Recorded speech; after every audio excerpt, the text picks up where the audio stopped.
Hey, everybody, welcome back to the podcast. You're listening to the longest running superhero role playing game on Earth. And as always, I'm your host, Chris Kent. And normally I introduce myself as the game master, but a friend of mine ran this back in 1996. He based it off of Invaders number 32, published by Marvel Comics in the 1970s.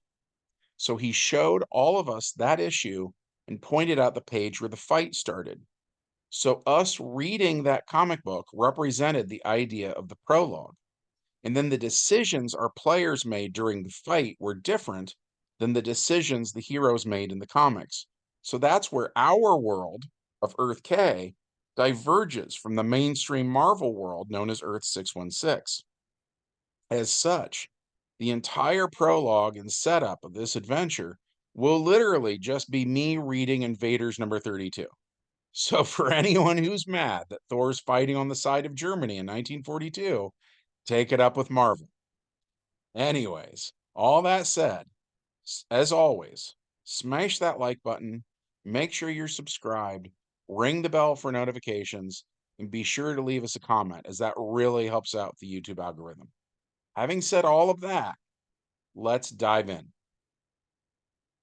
The prologue to this one takes place in Berlin in 1942, where the notorious evil dictator of Germany is at the opera. He watches Wagner and is thinking about Norse mythology. So after the opera, he orders his driver to take him to meet with Dr. Olson and Victor Von Doom, who, by the way, Doom's face is in bandages in this issue because of a recent laboratory fire. Victor Von Doom and Dr. Olson are at a secret location where they have a portal device. And through this portal, they can witness Thor fighting various monsters. The doctor then summons Thor to quote unquote protect Germany from the hordes of the East. And Thor does appear. Thor bellows, "By Odin's sacred spear, what place is this? And who hath dared draw the thunder god here from the midst of battle against the foes of Asgard? Speak, mortals, for such as I see ye be. Speak, or face the wrath of Thor." Dr. Olson says, "Amazing. He's here. I never would have believed the mystic calculations were correct. Not only has he been drawn here, but he is speaking modern Norwegian." The notorious dictator of Germany speaks up, saying, "Nine, Herr Doctor, it is German he speaks. Or else, perhaps he speaks his own ancient tongue, and each of us hears it in his own language. No matter. He is here, and the war is won." Thor says, "War? What nonsense is this that ye speak?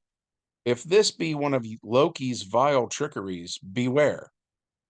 The doctor says, "It is no trick. We have," but the dictator says, "Silence! Let me do the talking." Thor says, "Despite thine unimposing stature, these others do obey thy words, as if thou wert Odin himself. Who art thou? And for the final time, what place is this?" So the German dictator tells Thor his name and title. He explains that Thor is on Earth and he's been summoned to quote unquote serve a just cause. In an angry tone of voice, Thor says, "Serve? Didst thou say serve? Thor doth serve no man or god save All-Father Odin. Thor is master of the storm and lord of the lightning." The dictator says, "Hear me, Thunder God. It was not my intention to insult you, but we are of one race, you and I, one people, and when all is explained to you, you will see the righteousness of our cause." Again, friendly reminder, because I know the hate mail is coming. I'm literally reading from a comic book. These The views expressed by Marvel Comics do not represent the views held by Continuum Games. Thor speaks once more. "Say on then," Thor is turned to hear. "Yet know thee, that if thou dost play false with me, it will go hard for thee." The dishonest German dictator says, "I never lie, Thor. But rather than speak, I would prefer to show you, for it is well known that a picture is worth 1,000 words." The evil dictator then shows Thor a black and white film saying, "Our noble armies are attempting to free the people of Russia from their evil masters, and behold how we are rewarded, murdered from ambush by weapons we call guns." Thor says, "If your people be true heirs to the Vikings, how can any stand against ye?"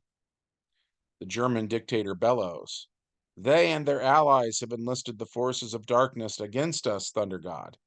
And with that, he shows Thor footage of the invaders: Captain America, the Human Torch, Namor the Submariner, the beautiful Spitfire, and her brother, Union Jack.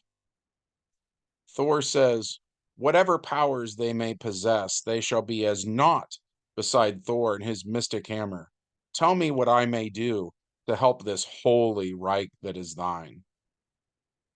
And so, the notorious evil dictator of Germany sends Thor to slay his enemy, the leader of Russia, Joseph Stalin. Which brings us to the main plot of today's game. The Atlantean flagship of Prince Namor flies above the carnage, which is the Soviet Union, in 1942. The invaders land and argue about Joseph Stalin. Namor says he needs to speak to the leader of the Soviet Union, who some of the other invaders say is no better than the leader of Germany. Namor says that nonetheless, Russia is currently an ally of Atlantis. Just then, Thor lands and surprise attacks the invaders. For us players, this is where the game actually began. Like I said, up until now, the GM just had us read the comic book, which is what I just got done doing. Anyways, so Thor recognizes Captain America's costume and tries to hit Cap with Mjolnir. But Thor's hammer connects with Cap's shield, which, by the way, in our game was made by the Beyonder himself, who knew the destiny that lied ahead of Cap. The shield stops Mjolnir. For Thor's two automatic actions, before he attacked, he said the German leader sends his regards. And when the shield stopped the hammer, he states his shock. The young blonde-haired Jacqueline Fallsworth, aka Spitfire, goes next. She has super speed of 10 APs, which means she can move at the speed of sound. She subs her speed for how hard she hits, which is like punching Thor in the face with a strength of 10. But unfortunately for her, Thor has 5 APs of skin armor too, so she does no damage. On Namor, the Submariner's turn, he punches Thor as well, and even though he and Thor both have what TSR's old Marvel Superheroes RPG would call monstrous strength, that skin armor keeps Namor from doing damage. The original android Human Torch hits Thor with 12 APs of fire, which also does no good. Union Jack attacks Thor, but he can't hurt him. On Thor's turn, he uses what TSR refers to as unearthly ability to control the weather. So he summons a torrential downpour of rain. Once everyone is wet, he readies his monstrous lightning. Spitfire grabs Stalin, who's the man Thor is here to assassinate.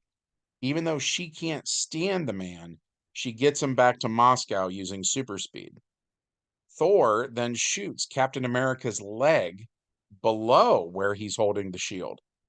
Cap's pants are wet with rain, and the lightning takes Cap out. In that comic book that we based this adventure on, the rain put out the Human Torch's fire, which we thought was dumb. In the Human Torch's first appearance, he's hit by a fire hose, and his fire burns so hot that it evaporates the water as it approaches him, turning it to steam. So we said that the same thing happened here, and that in our version, the rain didn't bother him any. Sadly, though, the android Human Torch did not fare as well against Thor's monstrous lightning. Also, when Thor attacked him, he rolled a critical success, so the Human Torch goes down hard, which makes the other invaders fight all the harder. but they just can't do anything about Thor's high body and his skin armor. So none of their attacks do a single point of damage to Thor. And one by one, Thor knocks each and every single one of them out. Which brings us to the epilogue. We started our story the way it began in Invaders 32. But the dice rarely agree with the writers. So now we've diverged. Our version of Thor returns to Berlin, where he speaks with the notorious evil German dictator, who asks Thor if he took care of Stalin. But Thor explains he ran into resistance from the invaders. So the German dictator loses his cool and calls Thor a Doomkopf, which is in the comic, by the way. Thor bellows at the little man, saying he will kill him if he dares speak to a god in such a tone ever again. So the mighty dictator grovels for his life. Victor Von Doom sees this, and due to the bandages on his face, nobody can read his facial expression. But Doom thinks that the dictator of Germany is an idiot. Meanwhile, Spitfire returns from Moscow to the field of battle, where she finds her fellow invaders have been defeated. One by one, she hurries them to the nearest medic, starting with her brother, Union Jack. Everybody makes a full recovery, and they get back to fighting the Axis powers. The invaders fight the good fight for the rest of the war. And Thor is a reoccurring villain for the remainder of World War II in our game world. That's a story for another day. Like I said, we based this adventure on an old comic book, and we were shocked when we saw that Thor fought on the side of the villains in World War II. So we thought this one was very interesting. We hope that you did too. If so, smash the like button, make sure you're subscribed, ring the bell to know when we upload more stuff, and as always, leave us a comment because that really helps us out with the YouTube algorithm. From everyone here at the longest running superhero RPG on Earth, we hope that all of you guys have a great week, and we'll see you in the next adventure. Bye.